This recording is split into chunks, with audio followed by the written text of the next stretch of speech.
ጤና ይስጥልን ተመልካቾቻችን ከአሚኮ የኩለ ቀን ስፖርት ዘገባዎችን ይዘን ቀርበናል። ከዘገባዎቹ ጋር መለሰ ግዛቸው አብሬያችሁ ቆይታ አደርጋለሁ።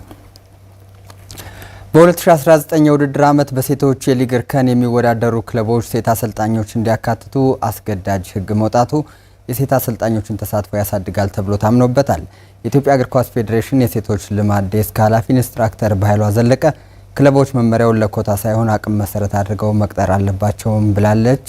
ዳንኤል ሲሳይ እመቤት አዲሱ እሙሽ ዳንኤል የኢትዮጵያ እግር ኳስ ፌዴሬሽን በተለያዩ ጊዜያት ከአፍሪካ እግር ኳስ ኮንፌዴሬሽን እና ከፊፋ የሚመጡ ህጎችን ይተገብራል። በቅርቡም ከአሰልጣኞች ፍቃድ ጋር በተያያዘ ህጎችን አውጥቶ ተግባራዊ ማድረጉ ይታወሳል።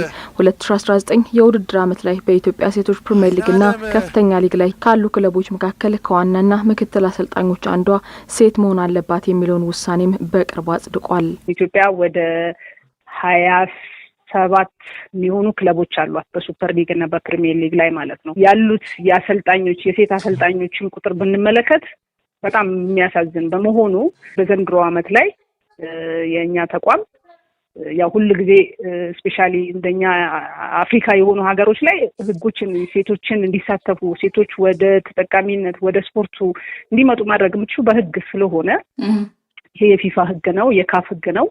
እኛም ሀገር ደግሞ ኢምፕሊመንት እንዲደረግ ህጉን አጽድቀናል ማለት ነው። በኢትዮጵያ ውስጥ ሴት አሰልጣኞች የአሰልጣኝነት ፍቃድ ወስደው ቤታቸው የተቀመጡና የክለብ እድል ያላገኙትንም ተጠቃሚ የሚያደርግ ህግ ነው ብላለች። በኢትዮጵያ እግር ኳስ ፌዴሬሽን የሴቶች ልማት ዴስክ ኃላፊ ኢንስትራክተር በኃይሉ ዘለቀ ሴቶች አሰልጣኞች ቁጥር ብዙ ነው። አሁን ከክለብ ከነገርኩሽ ክለብ ቁጥር በላይ ነው ያሉት። ነገር ግን በየክለቦቹ ላይ ያሉት የሴት አሰልጣኞችን ብትመለከቺ ምንም አይነት ኢቭን ኢፍ ወጌሻ እንኳን ሴት ወንድ ያደረገ የሚጠቀሙበት ክለብ አለ በሚያሳዝን ሁኔታ ማለት ነው። ይሄ ህግ ደግሞ እንዲተገበር መደረጉ ደግሞ የሚያመጣው ትልቅ ኦፖርቹኒቲ አለ ለሴቶች። ምክንያቱም ላይሰንስ ይዘው ቤታቸው የተቀመጡ አሉ። እድሉን አጥተው በሩ ተዘግቶባቸው የተቀመጡ ሴቶች አሉ። ይህ መልካም አጋጣሚ ለሴት አሰልጣኞች መፈጠሩ ለጾታና ለኮታም ብቻ ሳይሆን ወደ አሰልጣኝነቱ መምጣት ያለባት ሴትም ብቃቷን መሰረት ያደረገ መሆን አለበትም ብላለች ኢንስትራክተር በኃይሉ ዘለቀ። ሴት ስለሆነች ብቻ አቅም ሳይኖራት እውቀት ሳይኖራት ወደ አሰልጣኝነቱ መምጣት አለባት የሚል እምነት የለኝም። የኢትዮጵያ እግር ኳስ ጥራት እንዲመጣ ከተፈለገ እያንዳንዱ አሰልጣኝ ራሱ ላይ መስራት አለበት። ራሱ ላይ ሰርታ በቅታ ኮምፒት ማድረግ እንዳለባት ሁሌ ነው የምነግራቸው። ስለዚህ ይሄን እድል ተፈጥሯል። አሁን በተገኘው አጋጣሚ በተገኘው እድል ኮምፒት አድርገው ገብተው እግር ኳሱ ላይ ማድረግ የሚገባቸውን ነገር ማድረግ ይጠበቅባቸዋል ማለት ነው። የኢትዮጵያ እግር ኳስ ፌዴሬሽንም ጉዳዩን እየተከታተለ ለተግባራዊነቱ እንደሚሰራም ነው የገለጸችው።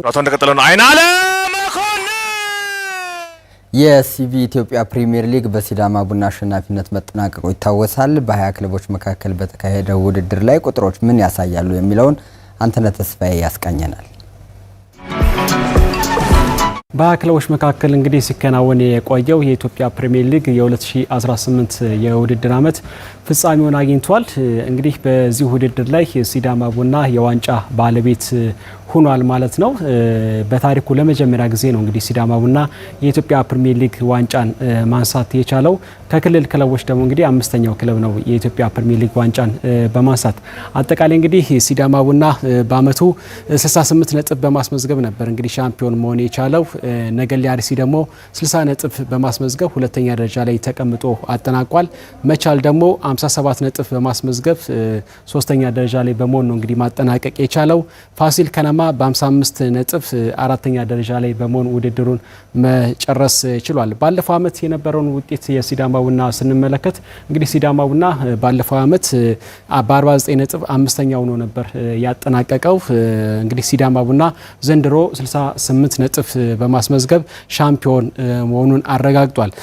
እንግዲህ በዚህ ውድድር ላይ እንግዲህ ወራጅ ክለቦችን ስንመለከት ደግሞ በፕሪሚየር ሊጉ እንግዲህ 4 ክለቦች ወደ ታችኛው ወደ ከፍተኛው ሊግ መውረዳቸውን ያረጋገጡ ክለቦች እንመለከታለን። ከነዚህ ክለቦች መካከል ሽሬ ምረገነት 42 ነጥብ በማስመዝገብ እንግዲህ ወራጅ መሆኑን አረጋግጧል። ድሬዳዋ ከተማ በ42 ነጥብ፣ በተመሳሳይ መቀሌ ሰባ እንደርታ በ40 ነጥብ፣ አርባ ምንጭ ከተማ ደግሞ በ35 ነጥብ ወደ ከፍተኛ ሊግ መውረዳቸውን አረጋግጧል። እንግዲህ በሚቀጥለው ዓመት በከፍተኛ ሊግ በኢትዮጵያ ከፍተኛ ሊግ የምንመለከታቸው ክለቦች ናቸው። በሊጉ እንግዲህ ብዙ ጨዋታዎችን ያሸነፈ ክለብ የትኛው ክለብ ነው ብለን በምንመለከትበት ጊዜ ሲዳማ ቡና በሊጉ እንግዲህ 19 ጨዋታዎችን በማሸነፍ ቀዳሚ ክለብ ነው። እንግዲህ ክለቡ ወጥ የሆነ ወይም ደግሞ ተከታታይነት ያለው ድሎችን በማስመዝገብ በፕሪሚየር ሊጉ ጥሩ አጨራረስ ያሳየ ጥሩ ውጤትን ያስመዘገበ ክለብ ነው። ብዙ ጨዋታዎችን በመሸነፍ እንግዲህ አርባ ምንጭ ከተማ ነው። አርባ ምንጭ ከተማ 17 ጨዋታዎችን በመሸነፍ ቀዳሚ ክለብ ነው። እንግዲህ ክለቡ ወደ ታችኛው ወይም ወደ ከፍተኛ ሊግ መውረዱን ቀደም ብሎ ነው እንግዲህ ማረጋገጥ የቻለው 17 ጨዋታዎች እንግዲህ ተሸንፏል ማለት ነው። አቻ ውጤቶችን ያስመዘገቡ ክለቦችን እንመለከታለን። አቻ ውጤቶችን በማስመዝገብ ሁለት ክለቦች እንግዲህ በዋናነት ማንሳት እንችላለን ማለት ነው። እንግዲህ ዘንድሮ ባህር ዳር ከነማ በርከት ያሉ አቻ ውጤቶችን ማስመዝገብ ነው የቻለው። 21 ጨዋታዎችን በአቻ ውጤት ማጠናቀቅ ችሏል። ሌላው ክለብ ስንመለከት እንግዲህ ሸገር ከተማ ነው። ሸገር ከተማ 17 ጨዋታዎች እንግዲህ በአቻ ውጤቶችን በማስመዝገብ ነው እንግዲህ የአመቱን ውድድር ማጠናቀቅ የቻለው።